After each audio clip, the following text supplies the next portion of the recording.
And welcome back to Hoopsville, everybody. Hope you're enjoying our Sunday show. Just a reminder again, this Thursday we will do as we did last week, pre-record the show, though we may have a little surprise. We are on our way to Texas later this week for the NCAA convention, and we're doing our best to get as many basketball games in as possible. May have a little more challenging than we thought it was due to the convention schedule and games schedule. We're certainly in the area with Trinity, but we'll talk more about that at the end of the show. But we will record most of the show for Thursday as we did last week, hopefully with less technical difficulties. But furthermore, just tune into us and find out. We may throw a surprise there as well since we're pre-taping it. You can always follow us on Twitter at D3Hoopsville and hashtag Hoopsville. Email us hoopsville@d3hoops.com and join us on Facebook. Facebook.com/Hoopsville. Talking men's basketball now. Just chatted up in the Atlantic region with New Jersey City. Now we're sliding down the coast, as it were, heading into Georgia and talking South region basketball. And one of the conferences that probably doesn't get a lot of attention, but certainly has an interesting race on its hands, at least at this point in the season, is the USA South. And for the most part, I think for a lot of people, we're trying to figure out what to expect out of here. So we went perusing the standings, as it were, and picked out a team. And, of course, after we picked out the team, the standings went nuts anyway. It is a quagmire at the top, but our guest would certainly know a lot about that. So joining us on the Hoopsville hotline is the head coach of LaGrange, Kendal Wallace. Coach, welcome to Hoopsville, sir.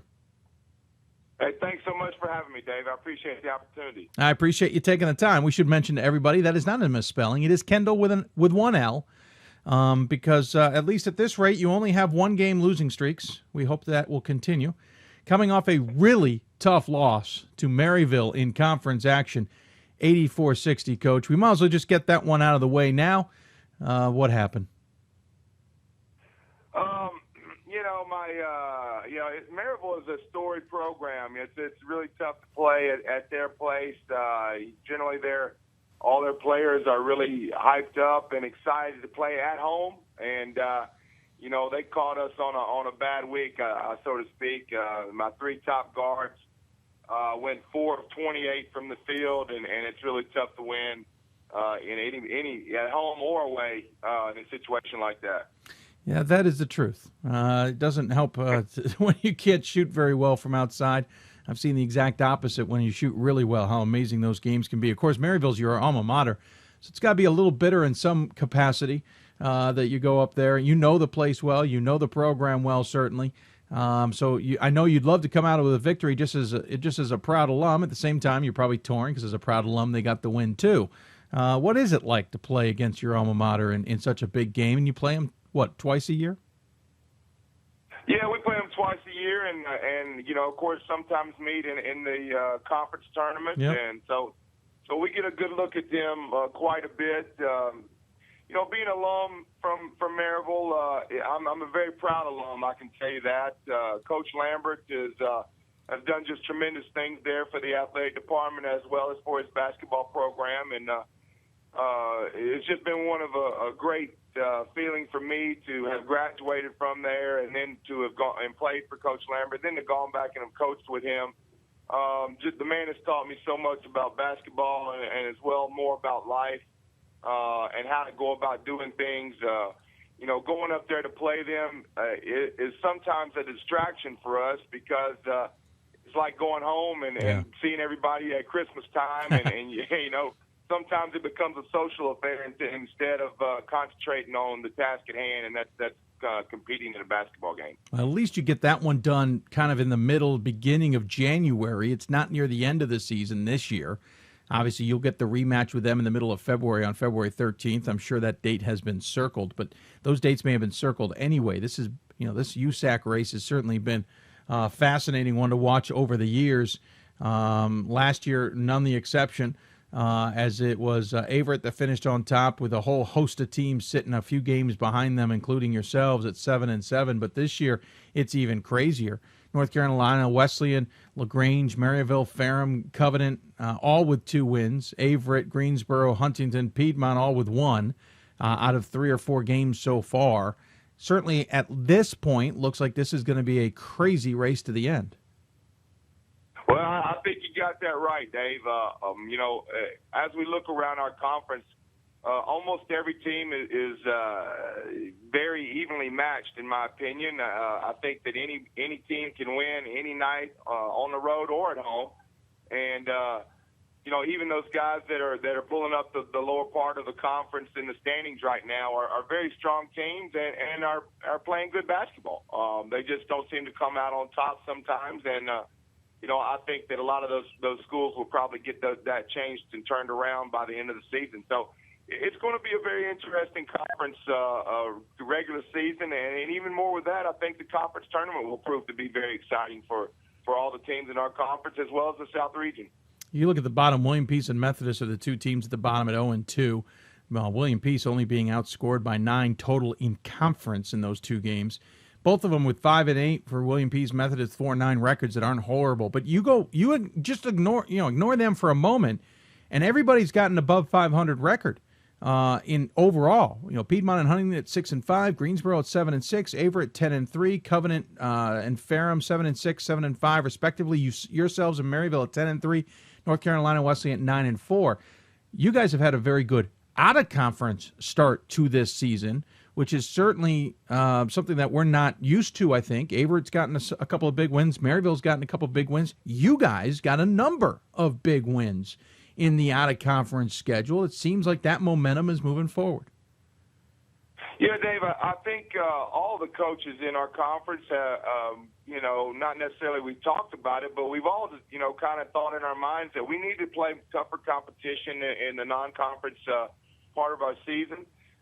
Something I specifically did, I wanted to play teams from the ODAC. I wanted to play teams from the SAA. Of course, we generally get to match up with Emory once a year, and also when we went to Daytona, we wanted to play a team from the Northeast and kind of see not only the different styles of basketball, but where we stand in kind of the South region and how we would match up with people if we were fortunate enough to make it to the NCAA tournament again.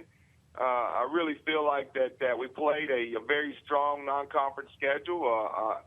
I'm a little surprised that we haven't got any votes on the D3 Hoops top 25, but that comes with playing hard and continuing to be consistent on the basketball floor and continuing to prove ourselves as a legitimate contender in the USA South as well as in the South region. So those things will come around, and I'm very pleased with the type of basketball that not only our conference is playing, but as well as the South region. It seems to be very strong this year.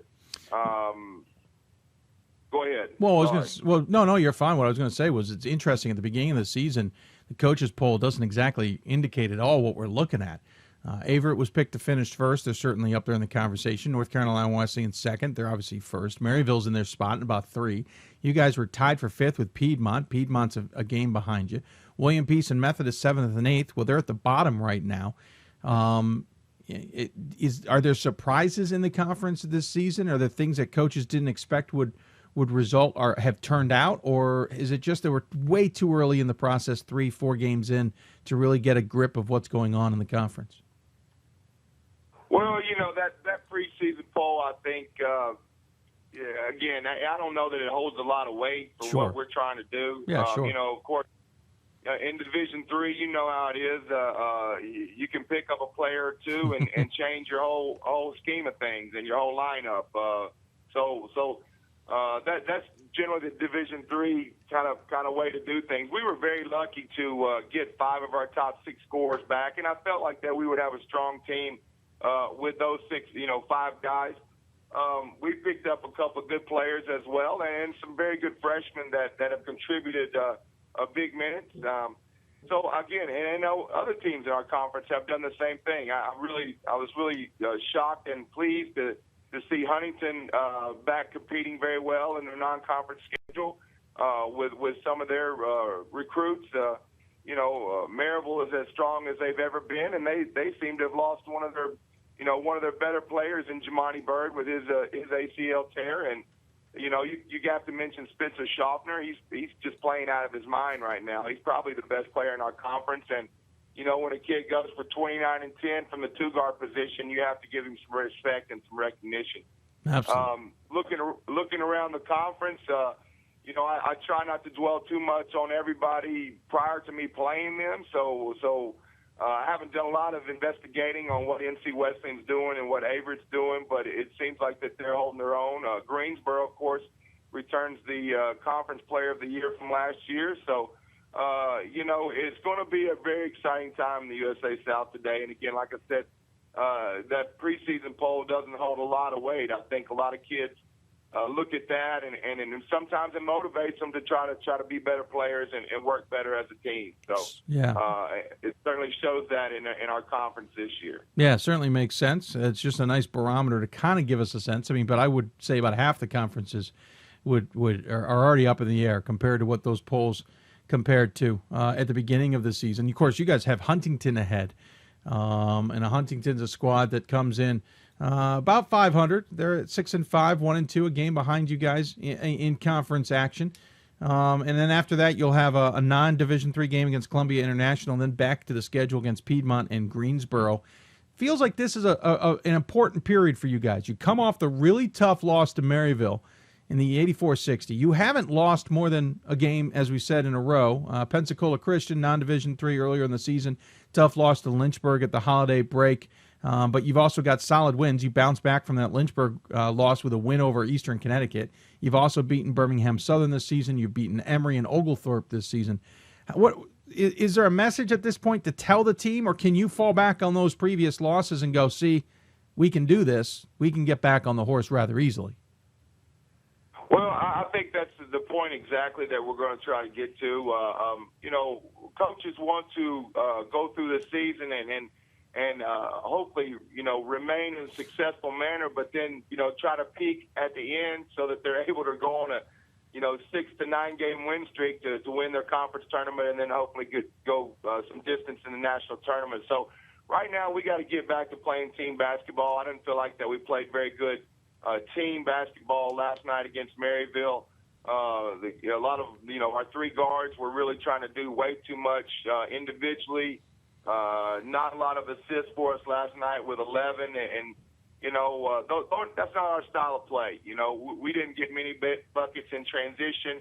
My senior two guard Mark Wagner, who's just had a phenomenal year up to this point, has a little bit of a wrist injury, but is probably one of the tougher kids I've ever coached. So he kind of doesn't allow the trainers and people to let that out too much, but he's been limited a little bit with a wrist injury. We're going to hopefully get back on track against Huntington. I know it's a little bit of a rival school for us, being so close together and our being basically in the south part of the USA South Conference. But a lot of kids know each other from each area, from Montgomery to LaGrange. So it's going to be a very good game for us. We feel like we can bounce back from last night. We have lost games before. A lot of the kids that are on the team now were there with Whitworth last year. They were there with some of our other losses that we took last year. We constantly stress trying to overcome adversity and play together, work together as a team, and I think we'll be back on track Wednesday night. I'm certainly not guaranteeing anything, but I know we'll play better than we did yesterday. We came in with a little bit of I didn't feel like we were hungry yesterday. We didn't act like we wanted it as much as Maryville did, and we've got to get back to being hungry. So hopefully that'll happen on Wednesday evening. Clearly, no chalkboard material needed to try and spark Huntington in any way. This is key, too, because you'll play 3 games at home, then you'll hit the road for 3. Then you have a large stretch of 4 on the road to start February before finishing with the last 2 at home. So certainly you want to get back and rolling on the home games. But let's talk about your team for a moment. This is a squad that only has 3 seniors on it. And I say only because it's a very large squad. A lot of juniors and sophomores and freshmen. You do have a senior in Mark Wagner, who you mentioned, leading the way, 18 points a game. A number of an assist, 25 assists in the 12 games, so about a little over 2 assists a game. Almost about 2 steals a game, along with 4 rebounds a game. Justin Olson, who I believe is a junior, 15 points a game, 4.5 rebounds. Braxton, and then it starts, but I should say, a host of 4 players here who are nearly in double figures. Braxton Ford at 9.9, Alex Bonner at 9.6, Drew Vanderbrook at 8.9, Mike White, another senior, at 8.5 points a game. They all bring in about 4 or 5 rebounds a game on top of that. This is a core group that may only have a couple like Mark Wagner who get a lot of attention, 18 points a game. But you got a group there and a nice nucleus that certainly is going to get you the points if you overcommit on some of these guys. Yeah, you make a great point there. We do try as a staff. We try to get our guys sharing the basketball and helping them understand that working together is way better than each guy, way better than one guy doing it all. Sure. And that happens sometimes as well, but we like to show the kids that it's possible for each of them to average 10 points a game, and if you when you finish college and you finish your stats up and you look back on it and you average 10 a game and 5 rebounds, I think you've done a good job. I think that you have to feel proud about yourself when you graduate and you look back on your career with some stats like that. This is a tough game to play, and again. It's a game that has to be played and together and as a team. All 5 guys need to work together, and if they're not understanding their role and if they're not sharing the basketball, then you're going to have a tough time.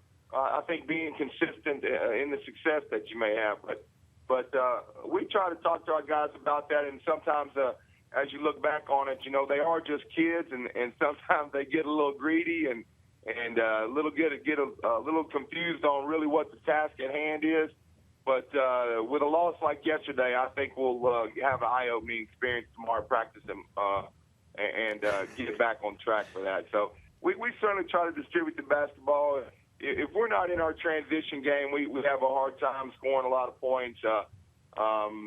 But we're going to do better in our half-court execution, and each of those guys understand that they have a role to play, and that if they work together, then each of them could score in double figures. And so we're going to get back to emphasizing that, and hopefully they'll realize that by Wednesday. Hint, hint, guys, you're in for a long one. Quick question about you defensively, because in the NCAA stats, you guys currently rank 18th in total steals and 18th in steals per game. And then you've got Justin Olson, who's averaging, or he's 41st, I should say, in total steals. Mark Wagner is 89th in total steals in the country. That's a lot of steal numbers. Certainly a high number, as you guys sit 18th with 124 steals at about 10.5 a game. What's the mentality? Is it just that these guys are really good at getting into the passing lane, or do you guys have a defensive mentality that allows you to kind of pick the pass a little bit more often than most? Well, that's a great question, Dave, and without giving away too much about sure. What we do, we generally like to press. We enjoy playing an up-tempo type game. I personally, as a coach, think that the kids like to play that type of game. Again, I probably should do a little bit a better job of controlling the offensive end of it, but we like to score in transition. Our guys are really excited about playing a pressing style, and if it works for us, then we're pretty good, and if teams beat us on the press, then we're not very good. So those are the things that we try to emphasize. Defensively in the half court, well, we do a decent job in man. We kind of accepted and put in place the Jim Boeheim Syracuse 2-3 zone quite a bit. We're thinking that we can keep other teams from shooting us out of the game. It didn't seem to work very much yesterday because we mixed a little bit up with man and zone yesterday. But we feel strong in our 2-3 zone, and we generally play a 2-2-1 back to a 2-3, and have been successful in that manner. So don't know so much that it's our defense as much as it is how good I think our players are in anticipation. I look for long, lanky, athletic kids who I think are aggressive and want to play tough-nosed defense, and it seemed to work out for us. We've tend to recruited the right type of kids to do that with the number of steals that we're getting at this point. Last question before I let you go about the conference, or about the region, I should say. You've played Emory out of the UAA. You've played Lynchburg out of the ODAC, Oglethorpe and Birmingham Southern coming out of the SAA. You certainly have gotten your taste of the rest of the region, per se. Even Millsaps, we should point out as well, in a nice win over them. Obviously, Millsaps struggling this season. But what do you sense, at least on your side of the South region? How do you get a sense of ODAC, USA South, SAA, et cetera? What are you kind of reading? Well, again, I think it's a strong region. I think, each year we try to go along and make it better and better and better. It seems to have gotten that way since I've been a head coach in the past 5 seasons, and I've enjoyed that part of it. I think Center is very strong. I've watching them 2 or 3 times. I think they of course are a very strong team. Couple of very strong teams coming out of the USA South, playing against Lynchburg, and I thought they were an exceptionally good team, and not only just good, but they're tough. They're very tough-nosed. They like to compete. I think some of the other top teams out of that league, of course, I haven't really checked on Guilford this year, but they seem to always do well. I think it's a great region. I really think if we continue with our success, or Averett, or North Carolina Wesleyan, and Maryville, we could possibly get 2 bids out of the USA South, and I think that would be great for our conference as well as the South region. Well, I appreciate you coming on the show, Coach. Looking forward to seeing what you guys do the rest of the way. Obviously, looking forward to seeing how you do coming up on Wednesday against Huntington. As always, we give the coach the final word. Any final thoughts you want to share with those who may be tuning in? Just want to reiterate the fact that we have some very strong players and some candidates for hopefully All-South recognition. For some reason or another, it doesn't seem like LaGrange's or the USA South gets much recognition in a lot of those things. And maybe I'm not going about the right way doing it. I'm not sure, but sure would like to see us get a little bit more coverage and a little bit more recognition for the type of kids that we're graduating and putting on the basketball floor. And not only from LaGrange, but from the USA South and the South region. So hope you guys continue to watch us, and we hope it's an interesting USA South Conference race, and look forward to talking to you guys more and to seeing more about what's going on as January and February extends itself. So thanks so much for the opportunity, Dave, and we'll look forward to talking with you down the road. Absolutely, Coach. Good luck. We're looking forward to watching the crazy race that is the USA South this year. And take care of yourself. I'm sure we'll be talking about the team and the conference in February quite a bit.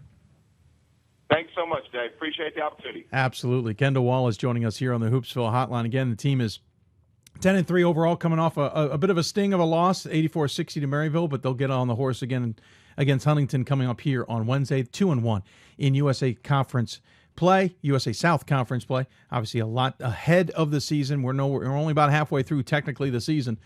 13 games of 25, 26 games. We're about halfway here, so a lot still ahead, but certainly a lot has gotten under the belt. We're looking forward to seeing how it all plays out. When we come back, we wrap up the show, answer any of your questions, and, of course, look ahead at the week, give you a little bit more of a preview of what we got ahead of us ourselves, et cetera, et cetera. You're watching Hoopsville, presented by D3Hoops.com from the WBCA and ABC studios. More Hoopsville right after this.